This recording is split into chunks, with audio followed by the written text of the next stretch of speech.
Thank you very much, and good afternoon. I'm delighted to welcome FIFA President Gianni Infantino, one of the greatest men of sport. He is an amazing man. He's done an incredible job with FIFA. Congratulations on the job. I hear you're setting records for the World Cup. We'll talk about it, but setting records in ticket sales for the World Cup.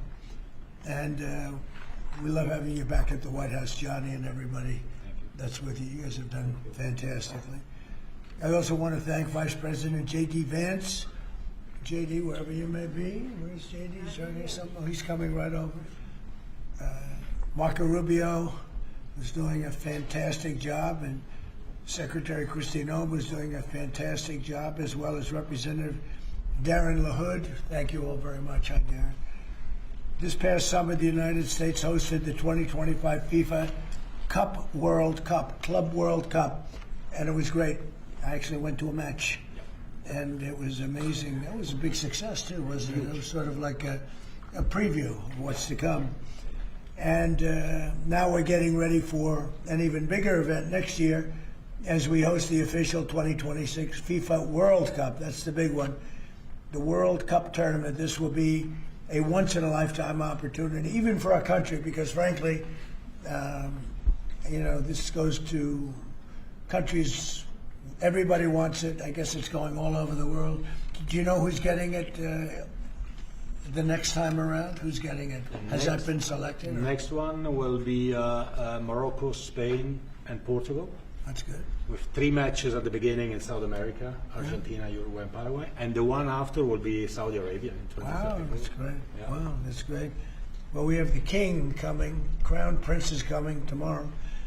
This will be a once-in-a-lifetime opportunity to showcase the greatness of America and world-class athletic competition as we celebrate our nation's 250th year. The World Cup will also be an incredibly significant economic opportunity for countless American workers and businesses. It's expected to drive more than $30 billion, Johnny. I don't know about that. That sounds like a lot of money. No, it's true. Are you sure? 100%. How much does the country get out of that? 30 billion. 20%. No, do we get like a percentage of the gross or anything? It's for negotiation. That's right. And it's going to create nearly 200,000 jobs for America. Since the creation of the White House FIFA task force earlier this year, Secretary Rubio's team at the State Department has worked tirelessly with the Department of Homeland Security to ensure that soccer fans from all around the world are properly vetted and able to come to the United States next summer easily. Before I took office, it would often take a year to get a travel visa, but because of the administration's hard work, now in more than 80% of the world, think of that, the wait time for a visa is 60 days or less. For those who intend to join us for the World Cup, I strongly encourage you to apply right away. And I want to thank FIFA Task Force and Secretary Rubio for the great job. Marco's doing a fantastic job in many ways, too.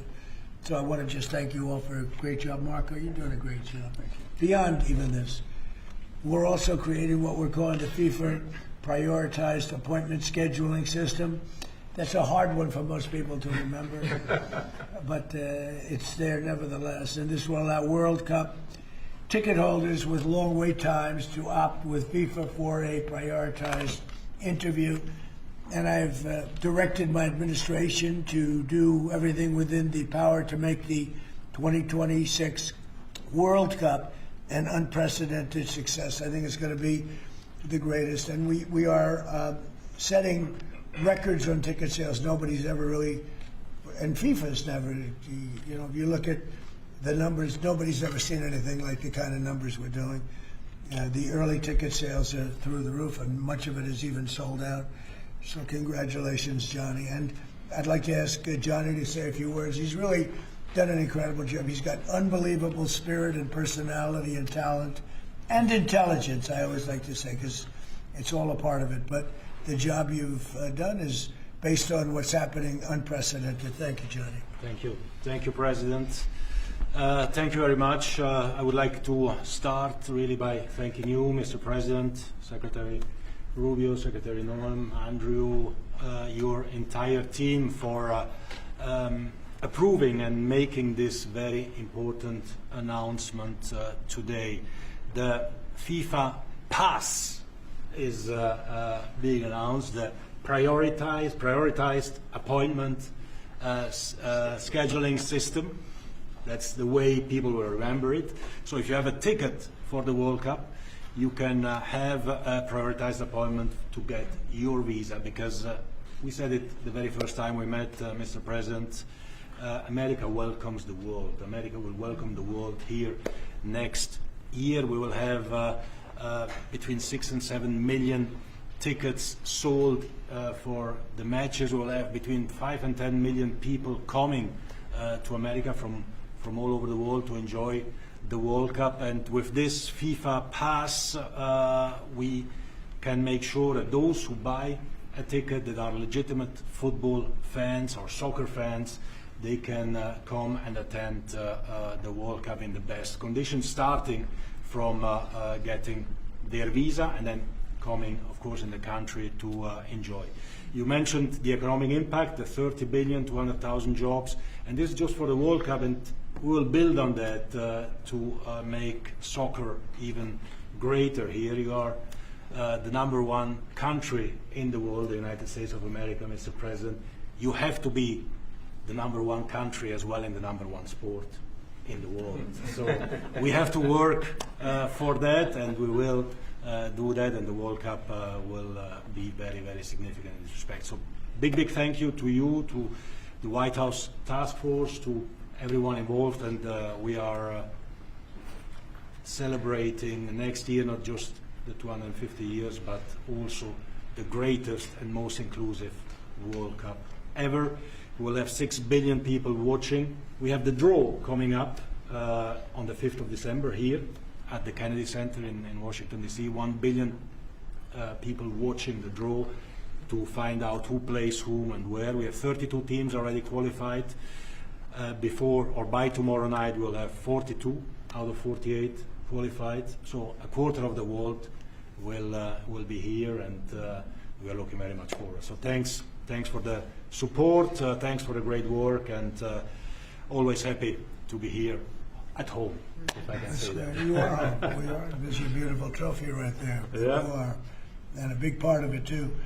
Marco, would you say a few words? Yeah, thank you, Mr. President. First of all, for getting the games, because this happened in your first term when the Cup came here, and it's a major undertaking. So we've deployed over 400 additional consular officers around the world to deal with that, in some cases doubling the size of the consular presence in our embassies in certain countries. And the good news now is that in about 80% of the world you can get an appointment within 60 days. It used to take, half a year or longer, and now sometimes it took, now you can get in less than 2 months, where in places it took over a year. In places, for example, like Brazil and Argentina, it took over a year to get an appointment. Now you can get in less than 2 months. So our advice to everybody is, if you have a ticket for any of the games, you need to apply if you haven't done so as soon as possible. Don't wait till the last minute. Your ticket is not a visa. It doesn't guarantee admission to the U.S. It guarantees you an expedited appointment. You're still going to go through the same vetting. We're going to do the same vetting as anybody else would get. The only difference here is we're moving them up in the queue. We're moving them up faster. But my advice to everyone that's watching around the world is, if you intend to come to the games, you have to have a ticket. You need to apply. Apply as soon as possible. You're going to get your interview within 6 to 8 weeks, and move forward from there. Don't wait till the last minute to do it. Thank you. Mr. Congressman, would you like to say something? Well, first of all, Mr. President, none of this would have happened without your leadership securing this during your first term. I tell my colleagues all the time, this will be the largest sporting event in the history of the world. We expand from 32 to 48 teams for the first time ever. We're doing it with Mexico and Canada, but obviously the 11 host cities will be here in the United States, and it's going to have a $30 billion impact economically in this country. And so it has been a team effort by everybody, but I also want to thank President Infantino and obviously you, Mr. President, and your entire team, Andrew and Nick and everybody. It is going to be an unbelievable sporting event next summer. It's going to be great. It's going to be great. Andrew, would you like to say something? Sure. I think we'll have somebody much more important. it's much more important, and honestly, without her work, without Secretary of State Rubio's work in the State Department, this would not happen. Without your leadership and your vision, this would not have happened. I think 2 key points. One, the Secretary of State already highlighted. This is a welcoming message to the world without going around the safety and security procedures. It's so key to make sure that this World Cup is safe and secure, and the White House Task Force is working every day to make sure that's the case. And also, as Congressman LaHood said, the economic benefits for American businesses, both small and large, from a $30 billion event like this. So really, thanks to all the White House Task Force members, from Secretary Rubio to Secretary Noem, to notice of funding opportunities that went out to the cities and states last month were really key from the safety and security perspective, to Deputy Chief of Staff Luna, who is integral in this whole process, to the White House Task Force members that are standing in the back of the room today and that couldn't be here. Without your hard work, this would not have happened, and I really can't thank you enough for really the best team I've ever been a part of. And also to FIFA, to the President Gianni Infantino, my good friend Carlos Cordiero, your desire to make this World Cup the best yet, it's contagious. Every single day I come in and think, what can we do to make this even better? And Mr. President, your vision more than anything. I think it takes a unique visionary to be able to go and see a sporting event and realize that this can be one of the greatest cultural events in world history. And I think there are very few people, aside from the 45th and 47th President of the United States, Donald J. Trump, that can do that undertaking. So thank you. Thank you very much. Christy? Mr. President, thank you for Andrew. Thank you for making him the head of our FIFA task force. He's fantastic. And Nick has been a rock star in facilitating all of our meetings, getting everybody together, and making sure that we're prepared to host this event. And it's going to be the world's largest sporting event ever hosted, and it's happening under your leadership. So every department has been working, but the Department of Homeland Security is working on making sure people can travel here safely. They know that they're welcome to the United States, that each of these events will be cooperative events with our cities to make sure that security needs are met. We put out over $600 million worth of grants to the 11 host cities that they'll have the advantage to partner on technologies and screening technologies, drone technology, counter UAS as well will be implemented. So we'll be prepared to host it safely, but also with Marco's leadership at the State Department, making sure that people that come in on these tourist visas are coming in thoroughly vetted, just like anyone who would travel here, and they would come and enjoy our country, and then they would go home and go home in a timely manner. So we're excited about that, and we're excited to partner with you, Mr. President, on creating memories for people around the world that will make them not just fall in love with the United States, but also fall in love with the sport of soccer. Thank you. How many games are there, Johnny, total? Total 104 games, meaning 104 Super Bowls in 1 month. This is the It's magnitude like that, of the event. you know, when you think, It is, it's incredible. it's 104 Super going to Bowls in be 1 month. the biggest sporting event we've ever had. It's like having 104, or even if you cut it in half, 50, 60 Super Bowls, right? That's okay too. In Any 1 month. questions? Mr. President, can you just take us through this FIFA Pass idea that you guys are talking about here?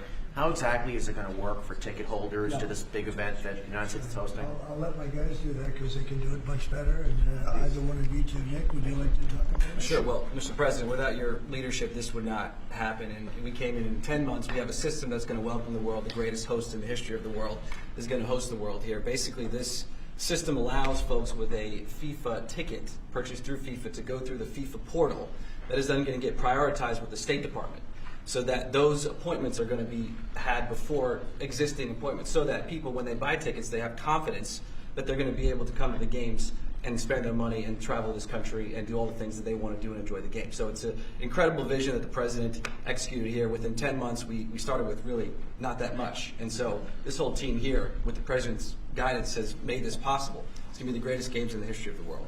Okay, do you have that? Yes, Yes. Not too complicated. Daniel, please. Daniel? Mr. President, yep. You were talking about the economic impact of this. Billions and billions of dollars. This builds on the framework and the groundwork that you've built already up for a major year in 2026. Deregulation, energy independence, tax cuts, historic amounts of private sector investments. What do you envision for the 2026 economy when this event comes to town next year, too, on top of everything else? Yeah, it's just a huge economic boon to this. You know, we had a little shutdown that was caused by the Democrats, and this will make up for it many times over, so that's good. But I think it's the importance of the event all over the world. The world is watching, and it really is. It's like having, you know, many Super Bowls, actually. Each game is almost a Super Bowl. Some of them are, I guess you could say, bigger than Super Bowls. I guess when you get to the finals, it's of that level or more. Much more. Worldwide, I think it's got to be more. So that's great. You know, when Johnny and I made the deal, I never thought I was going to be president because I was supposed to be retired by that time, and I got a little lucky. So I'm very honored to have it. And we have the Olympics coming too. That'll be great. And the 250 is going to be right out on the lawn. You're going to have a UFC event with Dana White and his people. He's going to have the greatest card they've ever assembled. I was talking to Dana White the other day, and they're going to have the greatest card they've ever assembled, Johnny. So you'll be sitting up there with me, Darren. We'll be watching it. So right opposite the front door of the White House. That's going to be on June 14th. So it's really going to be an amazing period of time. But this is something very, very special. World Cup. All my life I've heard about it. Yep. Mr. President, I have a question about Venezuela, but can I just first ask, the help of the president's always news. Your voice sounds a little rough. Are you feeling all right? I feel great. I was shouting at people because they were stupid about something having to do with trade in a country, and I straightened it out. But I blew my stack at these people. Well, it sounds like there's a follow-up there, but can I ask you about Venezuela? You suggested... Sounds as the what? It sounds like there's a follow-up there, but can I ask you about I Venezuela? thought you said there was a polyp, and I said, I don't want to hear that. Okay. You suggested you've made a decision about what you want to do next about Venezuela. I understand you don't want to tip your hand. Was there anything you're ready to rule out at this point? Are you ruling out U.S. troops on the ground? No, I don't rule out that. I don't rule out anything. We just have to take care of Venezuela. They dumped hundreds of thousands of people into our country from prisons. Nobody knows better than this young lady right here. She's done an incredible job with Tom Homan and all of your people. It's amazing. You know, we have a tight border right now. Nobody comes in. But we had millions of people pouring through. A year ago, we had millions of people pouring through our border. And many of them came from Venezuela, including Tren de Aragua, the gang. And I guess what I'm hearing, Christy, is that's as bad a gang as there is anywhere It's the in the world. worst. Is that Absolutely, actually- absolutely, they are the worst. I mean, they're worse than MS-13. They're killers. They massacre people. They cut them up into pieces and they bury them in their communities where they grew up. They're horrible people. And we had a lot of them, and many of them, most of them, pretty soon, most of them are going to be out. But they sent them in like we're a dumping ground. So I'm not in love with the people running Venezuela. I love Venezuela. I love the people of Venezuela. But what they've done to this country, and I really say this, what Biden and the Democrats have done to this country can never, ever be forgotten. You suggested Maduro wants to talk. Are you prepared to speak with him directly? Would you commit to doing that before you order strikes? Yeah, I probably would talk to him. Yeah, I talk to everybody. Mr. President, Go ahead, follow please. up on Garrett. Was that who you were Please, go referring ahead. to? Was that India? Rebecca Zalko with Blaze News. So in a recent interview, you had made some remarks about H-1B visas. You said what? about H-1B visas. Yeah. You said that there were certain talents that Americans needed to outsource to foreign workers. Could you clarify? Until maybe? they learn that, yeah. Like, for instance, if you're going to be making chips, we don't make chips too much here anymore, but we are going to be in a period of a year. We're going to have a big portion of the chip market. But we have to train our people how to make chips because we didn't do it. We used to do it, and then foolishly we lost that business to Taiwan. Very, very foolishly, because if they had a president that thought like I did, they would not have let that happen. But it's all coming back. I think we're going to have within a few years, we're going, and not because of the CHIPS Act. The CHIPS Act was a disaster for this country. We gave away billions of dollars to other countries and other locations and companies, and all they did was rob our money. But because of tariffs, the chips are coming back. Chip makers are all coming back. And I think within a very short period of time, we're going to have maybe even the majority of the chip making in the world will be right in the United States. Where it should have been all along. But because we had people that didn't believe in tariffs, they believed in them, but they didn't know how to use them, we would have had nobody leaving our country right now. And instead, you have almost 100% of the chips are made in Taiwan. It's so disgraceful. The good news is it's all coming back. Yeah, please. Mr. President, The Mr. gentleman in President. the back. Thank you, Mr. President. I wanted to just follow up on Venezuela. In these talks with Maduro, is there anything that he could say or do that would allow you to feel like he could stay with your support? Is there anything that he could say that you would be, okay, you can stay with you? It's hard to say that. You know, the question's a little bit tricky. I don't think it was meant to be tricky. It's just that, look, he's done tremendous damage to our country, primarily because of drugs, but really because we have that problem with other countries too. But more than any other country, the release of prisoners into our country has been a disaster. He's emptied his jails. Others have done that also. He has not been good to the United States. So we'll see what happens. At a certain period of time, I'll be talking to him. Mr. President, can I just follow up? You mentioned your voice and you were shouting about trade. Which country in particular upset you? Was it India? No. A country wanted to try and renegotiate the terms of their trade deal, and I wasn't happy about Well, it. which country was it? People want to know. Why would I say that to you? I can't believe it. Mr. President, on the World Cup, if you would, Seattle and the World Cup. The new mayor-elect of Seattle is a Democratic Socialist.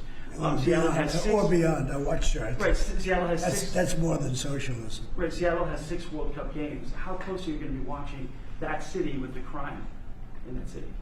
Well, if we think, and I'll have to speak to Johnny about this, but if we think that the mayor of LA is incompetent, everybody knows that. You know that I was there, I guess, 2 years ago, and we got all the federal permits taken care of, far more complex than the state permits and the city permits. And Lee Zeldin, who's a superstar, got everything taken care of. The toughest part, having to do with the fires, that should have never happened. If they let the water come in, it wouldn't have happened, right? Do you know that people aren't building their houses yet? I mean, can you imagine that? And if we didn't go in early on, Christy, I think we can say it. Well, the head of their police department said it. They were unable to handle. You would have had, not only did you have the fires, but you would have had total insurrection in Los Angeles. And if we didn't go in, and the head of, the gentleman, he said it, and he said it strongly, he said we could not have done it without the federal government. We did a great job. If we think there's going to be a sign of any trouble, I would ask Johnny to move that to a different city. We have a lot of cities that would love to have it, number one, and we'll do it very safely. So if we think there's a problem in Seattle where you have a very, very liberal/communist mayor, I would say, it's certainly beyond just liberal. I watched her over the weekend. Wow, that's another beauty we got there. But if we think there's going to be a problem, Johnny, can I say we will move? I don't think you're going to have this problem, but we're going to move the event to someplace where it's going to be appreciated and safe. Yeah, well, I think safety and security is the #1 priority for a successful World Cup. We can see today that people have trust in the United States when we see at the ticket sales, we sold, record-breaking figures of tickets, almost 2 million already sold out of 2 million that we have been selling. This is because people, they know that they will be coming here and they will experience a safe and secure World Cup. This is the responsibility, of course, of the government, of Secretary Norm, of everyone, and obviously we will. We will discuss. We are working together. We have a task force for this, and we must ensure that all fans coming from abroad or being here, they can experience a celebration of coming together of the sport. And this goes only with 100% safety.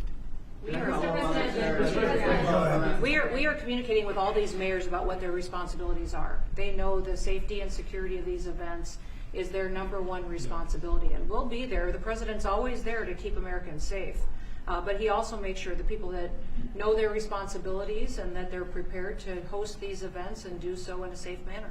Is there a Mr. timeline President, for Mr. that? President. That would have Mr. an President. economic Go ahead, please.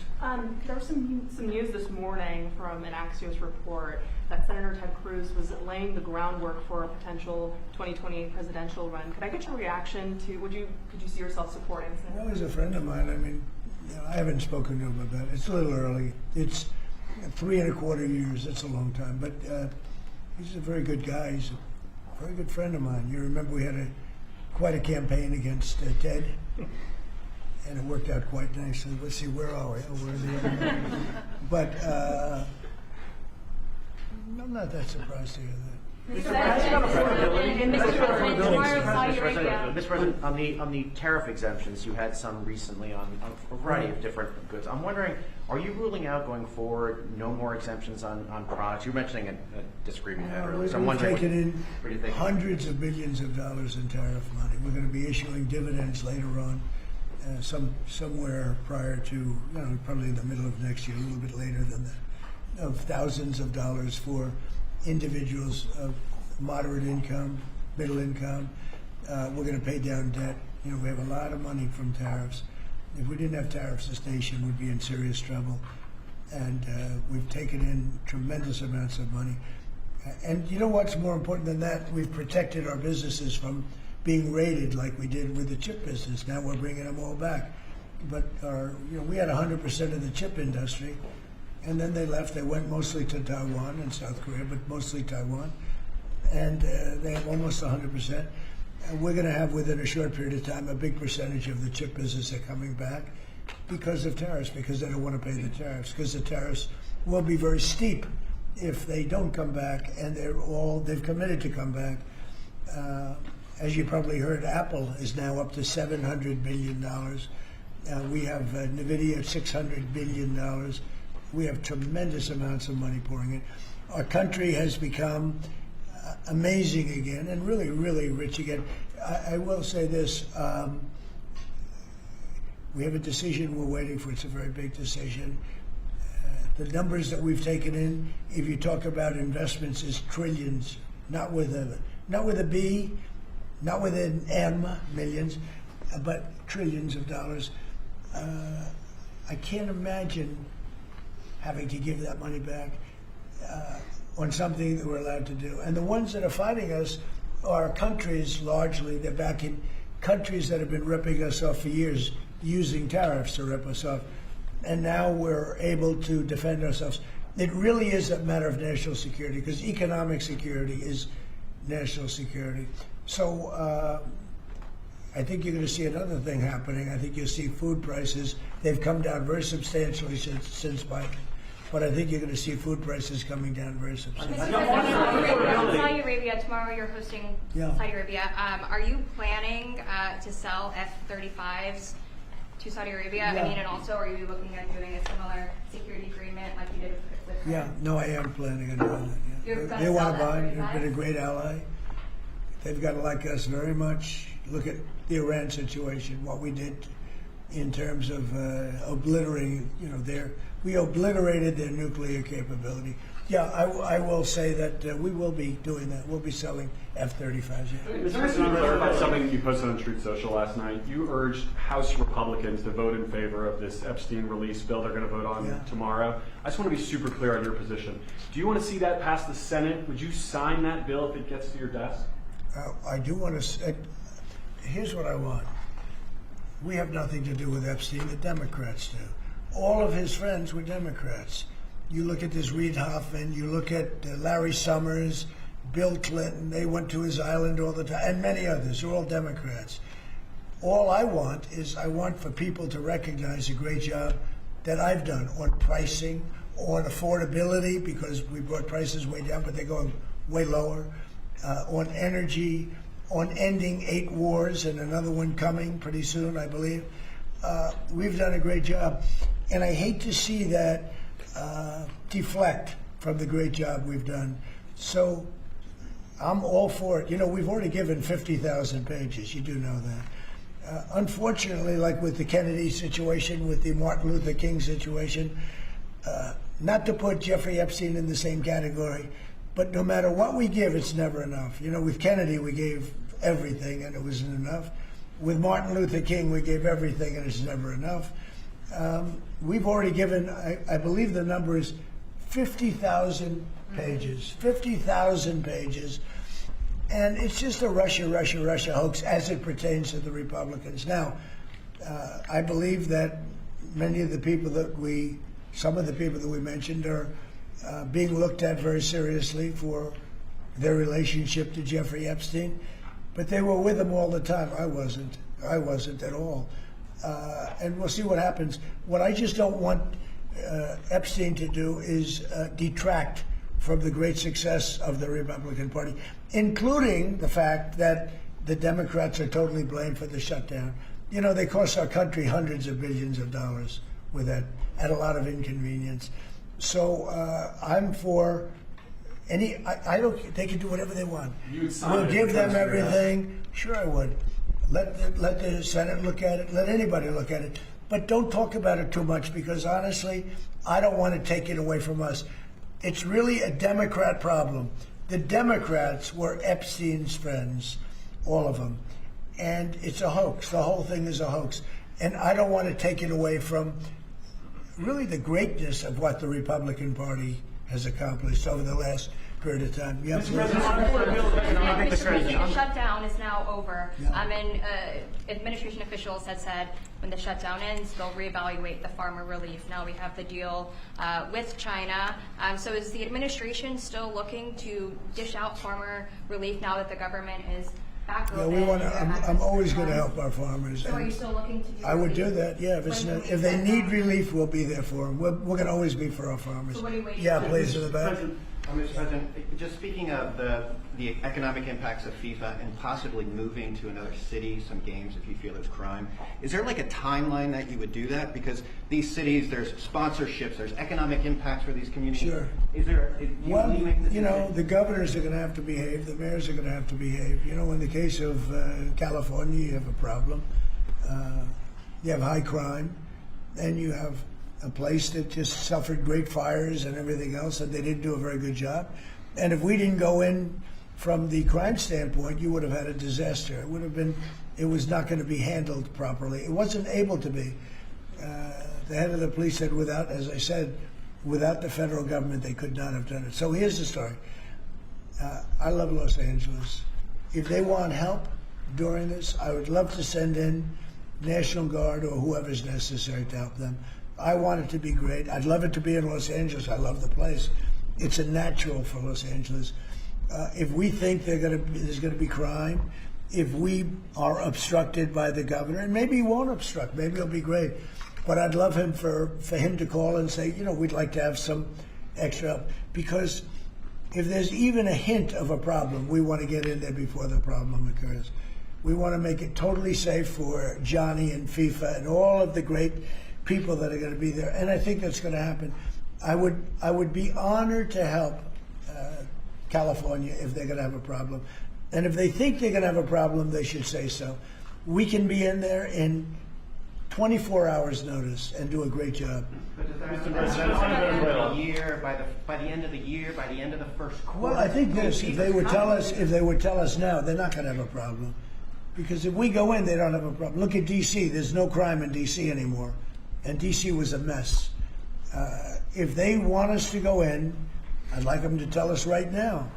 But if we go in, there will be no problem. There will be no crime. What's the message then to like local businesses who are considering sponsoring? Tell your governor to ask for federal help. We'd love to help them. And also potentially launching strikes in Mexico, or putting American troops or American personnel into Mexico to deal with the Would I cartels. launch strikes in Mexico to stop drugs? It's okay with me. Whatever we have to do to stop drugs. Mexico is, look, I looked at Mexico City over the weekend. There's some big problems over there. If we had to, would we do there what we've done to the waterways? You know, there's almost no drugs coming in through our waterways anymore. Isn't it down like 85%? It is, sir. I don't know who the 15% would be. It wouldn't be you. No, that's for sure. No, I think it's been... Tons and tons of you would say drugs. that's a big signal. Absolutely. We have almost no drugs coming into our country by the sea, by, you know, the waterways.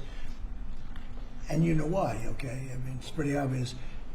Would I do that on the land cars?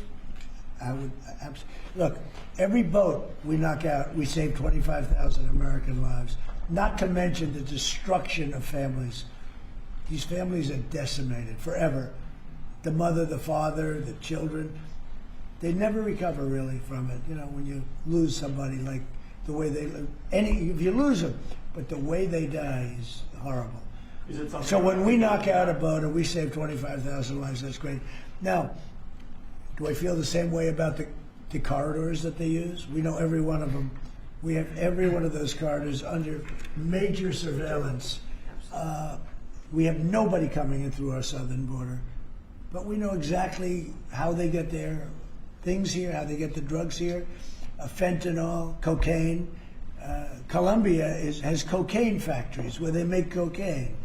Would I knock out those factories? I would be proud to do it personally. I didn't say I'm doing it, but I would be proud to do it because we're going to save millions of lives by doing it. Would you only do it with Mexico's permission, though? I wouldn't answer that question. I've been speaking to Mexico. They know how I stand. We're losing hundreds of thousands of people to drugs. So now we've stopped the waterways, but we know every route. We know every route. We know the addresses of every drug lord. We know their address. We know their front door. We know everything about every one of them.